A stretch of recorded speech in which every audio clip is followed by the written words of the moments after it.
Video walkthrough on a Coleman Lantern. Start in the back. You are pre-wired for a backup camera. This does not have a backup camera, but you are pre-wired for one. So if you choose to have one get installed, just make sure you let somebody know. And then it does use power from those marker lights up there. So the running lights on your tow vehicle need to be on for that camera to work. You have an outdoor shower out here. It is hot and cold. These bumper caps come off. That's going to be the perfect spot to store your sewer hose. Now these don't come with sewer hoses. That's going to be something you have to purchase separately. Shore cord, 30 amp shore cord. This is your shore cord. You can see how long it is, about 20-25 feet long. And then it is attached. You can't lose it. You just kind of shove it in there when you're done.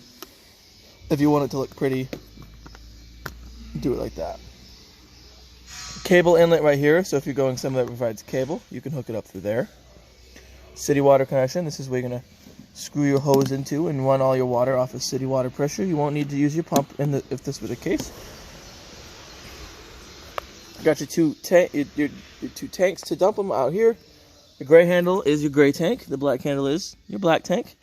Then you got this cap right here. Definitely recommend making sure your handles are all the way closed before you take the cap off. And then I always do my black tank first, let that get all the way dumped. Then I dump the gray tank. That'll flush out the hose. That way when I pick it up to move it, to put it in the bumper, it's not dripping in black tank water. Seals in your slide out, every once in a while you're going to want to inspect them, make sure they are not dry or cracked. And then once a year I definitely recommend having done what's called a slide out maintenance. You can have us do it, or you can buy the necessary materials to do it yourself.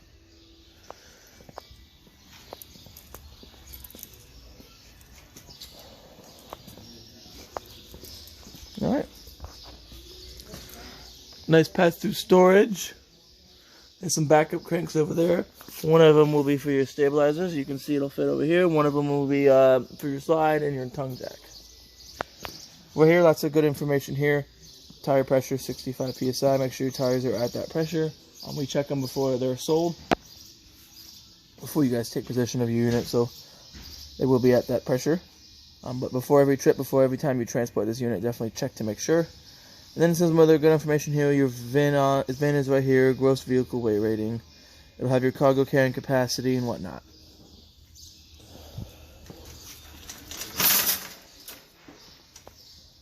Come over here. Got you a Group 24 RV Marine Grade battery. It's a new battery. You don't have to worry about getting one installed or changed and whatnot. In the winter, I recommend taking it completely out, storing it somewhere warmer than being sat out in the cold basement, shed, garage, anything. And then if it's going to be a long time between trips during the camping season, recommend disconnecting the negative lead off of your battery. That's going to keep anything from using your battery while it's unattended.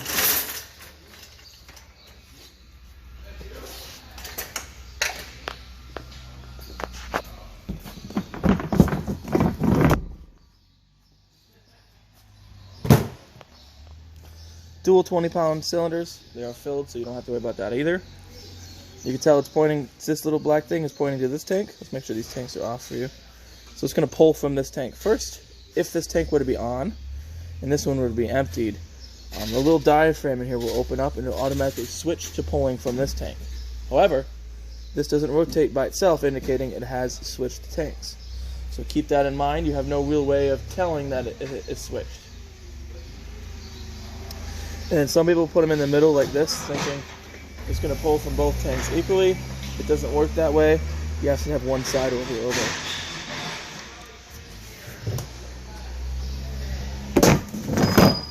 Power tongue jack. P10 cranking with a light on it as well. Spot for backup. Chains, obviously, cross them when you hook up. The 7-way gets hooked to the back of your truck. That's what's going to allow your trailer lights and the brakes to work. And then your breakaway, that gets hooked to this box that's right over there. That'll get hooked to your truck as well. So when you're towing it, if anything were to somehow come undone, pull the pin in the box, activate the brakes on the trailer, keep the trailer from rolling away on you or from slamming into the back end of you. Over here, you're pre-wired for solar. Now you do not have solar, but you are pre-wired for it. All you have to do is buy the kit, what you need, and It'll trickle charge your batteries, keep them from dying if you're primitive camping somewhere. Back into here. This is that storage compartment. So this crank right here, it's gonna be a manual backup for the stabilizers. I showed you what the end looks like. This one will be the manual backup for your tongue jack. You can see how it has a small little, like, almost socket on the end. That'll go in that cap I was showing you. And then speaking of stabilizer jacks, you have one of the switches for your stabilizers right here. You're the one that's in the back. Well, for the sake of time, we will demonstrate one of them. They both work the exact same way. So usually one leg will come down. Once it kind of gets close to making contact, or once it actually makes contact to the ground, it'll stop. Then the other side will go.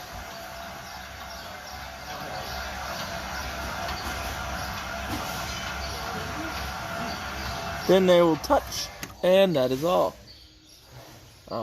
These are stabilizer jacks. They are not leveling jacks. They are not meant to pick up the weight of the trailer.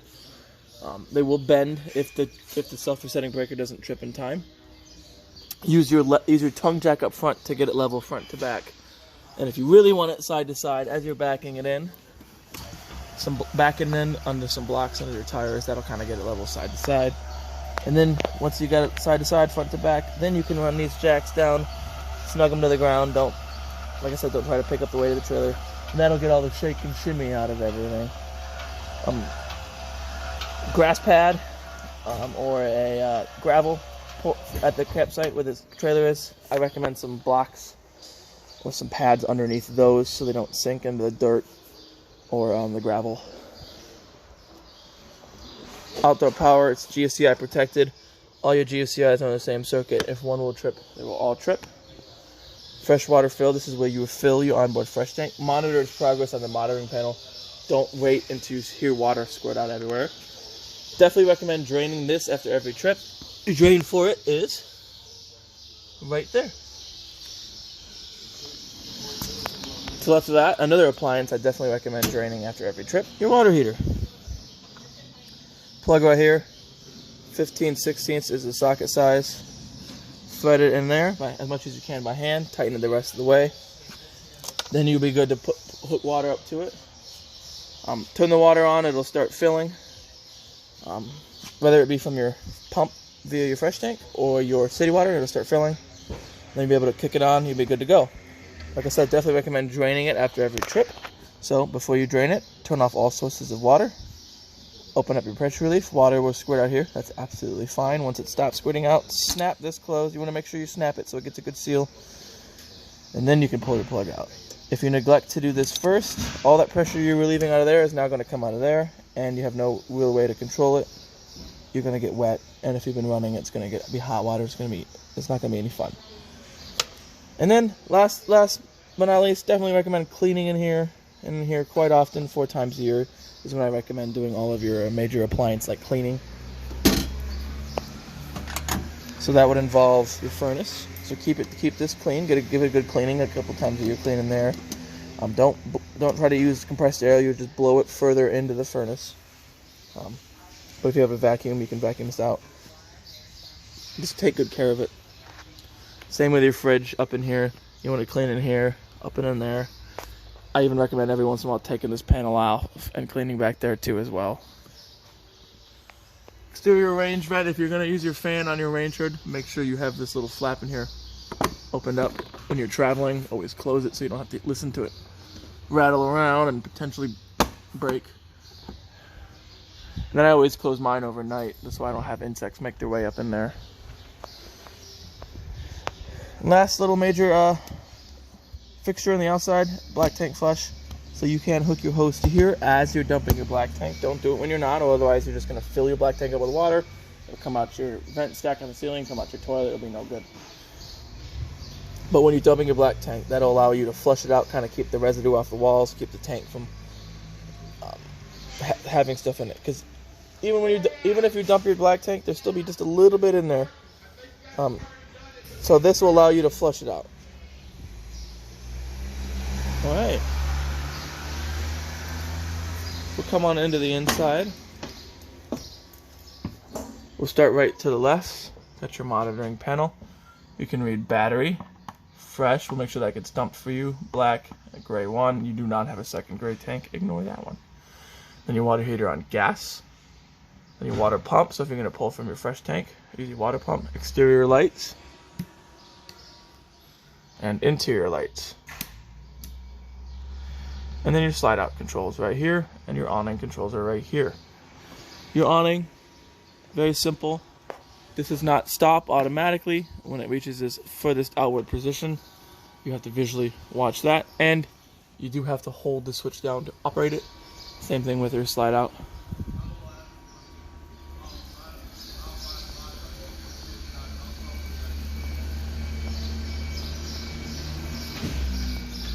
When you see the flap start hanging down in that bare metal tube, and then when I see that white sticker like there, I know I'm all the way open.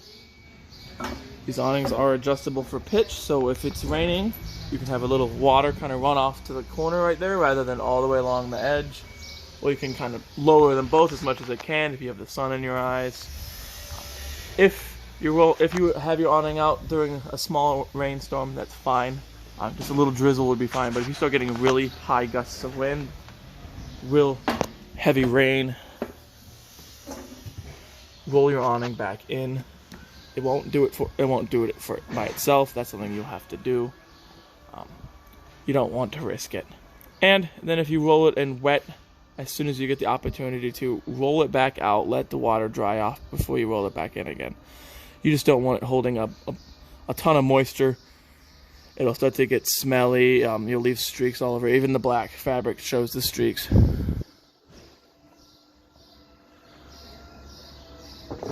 There you go. Alright, we'll kind of make our way to the bedroom now. Lights in the bedroom are controlled from the light itself. Just click it in to turn it on. Both sides of the bed you have outlets and USBs.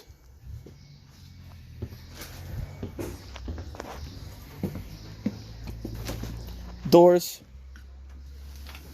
you just slide, open and close. When you travel, do make sure you lock these in their open position so they don't sway all over the place and damage anything. Spot to mount a TV here, right here.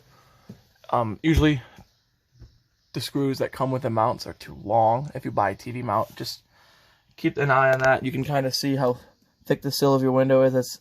Your wall is going to be slightly thinner than the thickness of the window. So keep that in mind when you screw anything into your walls.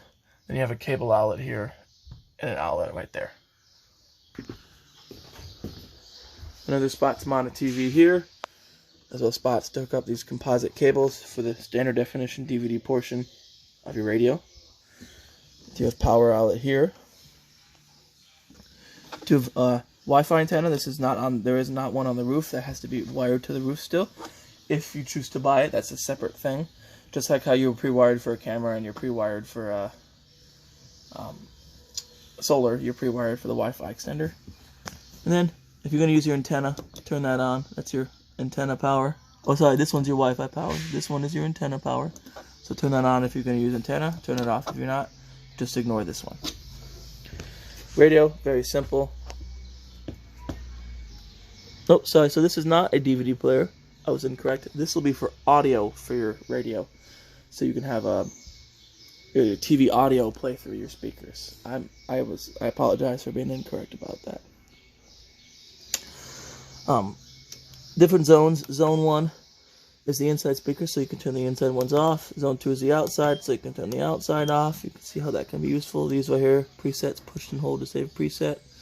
Play, pause, stop, rewind, fast forward, Bluetooth. So you can Bluetooth your phone to this. Mode selection, auxiliary port, headphone jack. You'll probably never use the headphone jack. USB, that is just for charging. It doesn't interface your phone with it. And then your remote for it, right here. Very simple. You do have a fireplace right below that with a remote for your fireplace. So you can see right now, it's not working, but your microwave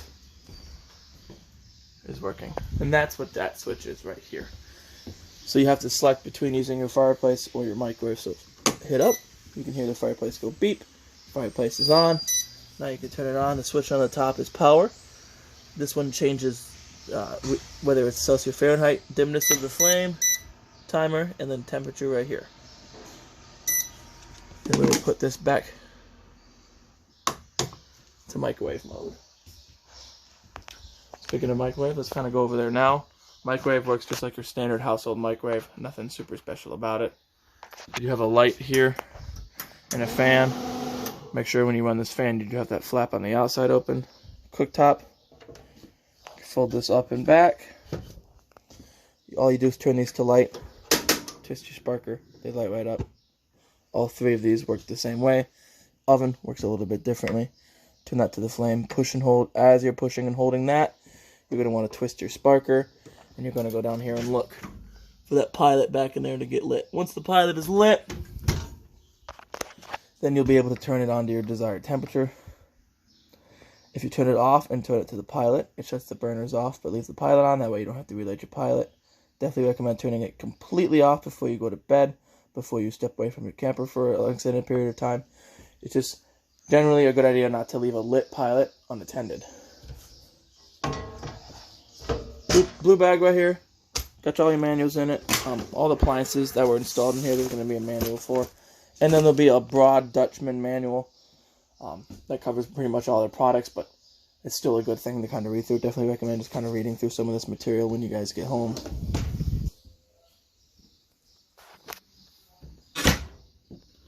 Fridge, super simple. You got one button, on or off.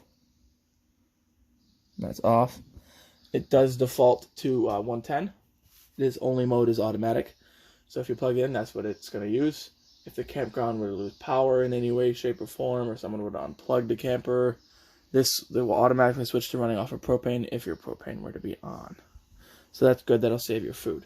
Now, unlike your normal fridge, your fridge at home, or your mini fridge or whatever, this does work a different way.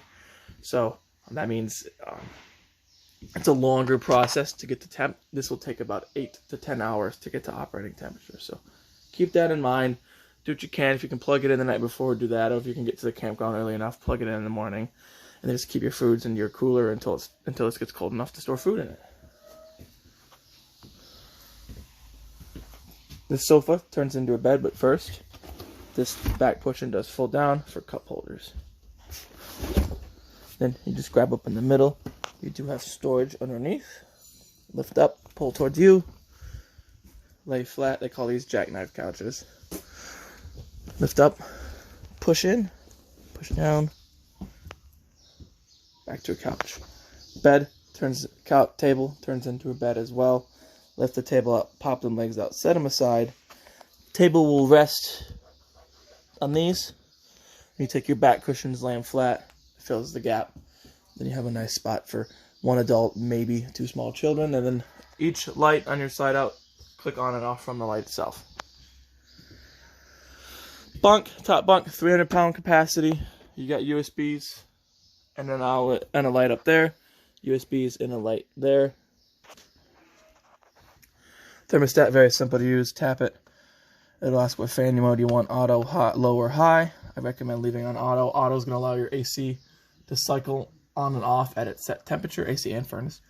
Cycle on and off at its set temperature, so let's say you had it set to 65. Once it hits 65, it'll shut off, and then it'll kind of, once it starts getting warmer in here again, it'll kick itself back on. If you just had it running high, your AC will run non-stop, and especially if it's hot and humid up, it's going to freeze up, shut itself off. Then it won't kick back on again until you thaw it out, let it thaw out. So tap that again, go to auto, tap that again. See, it's on auto, they're both on auto. So you have cool and then furnace, tap it again, turns everything off. Last little bit of advice is these can be a little finicky, these capacitive touch ones. If you accidentally hit up and down at the same time, it switches it to Celsius. No worries, all you gotta do is hit up and down again. Goes right back to Fahrenheit. Right below that, your breaker box, all your breakers for your 120 volt appliances. Right over here, you have all your fuses for your 12 volt. So you have some 15s and 2 40s. Definitely recommend in like a spare fuse kit. Try to invest in some more 15s and some 40s. Just not invest, but collect some.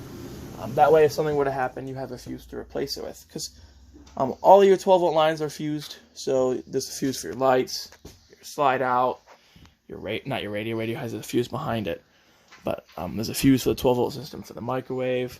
So you just never want to be caught not having something to replace a fuse with, because then you could spend the rest of your weekend without any lights.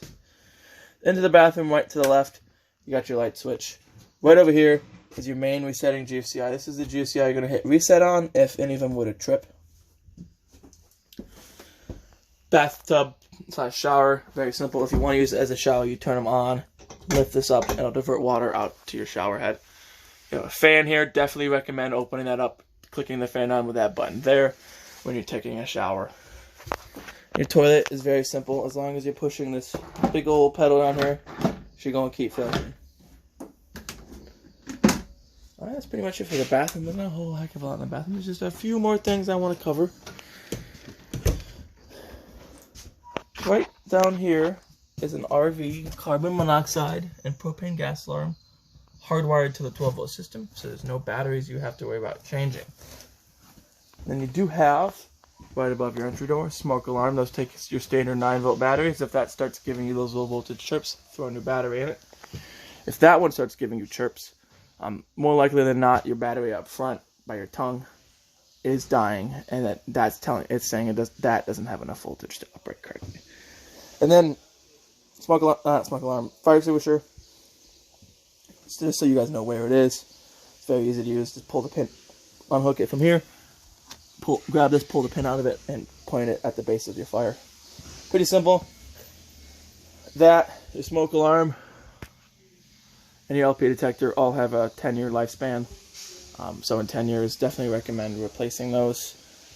Actually, I think that one might have a 4-year lifespan. It's printed on the outside of it so you can see. But at least in 10 years, you got to replace that and your smoke alarm, regardless of if you've ever used them or not. Alright, well that concludes our video tour of your Coleman Lantern. Hope you folks get a lot of good use out of this trailer. I really like these bunkhouse setups. I like how these Colemans are set up, so I sure hope you folks do. Get a heck of a lot of use out of it. Hope you found this video informative, and goodbye.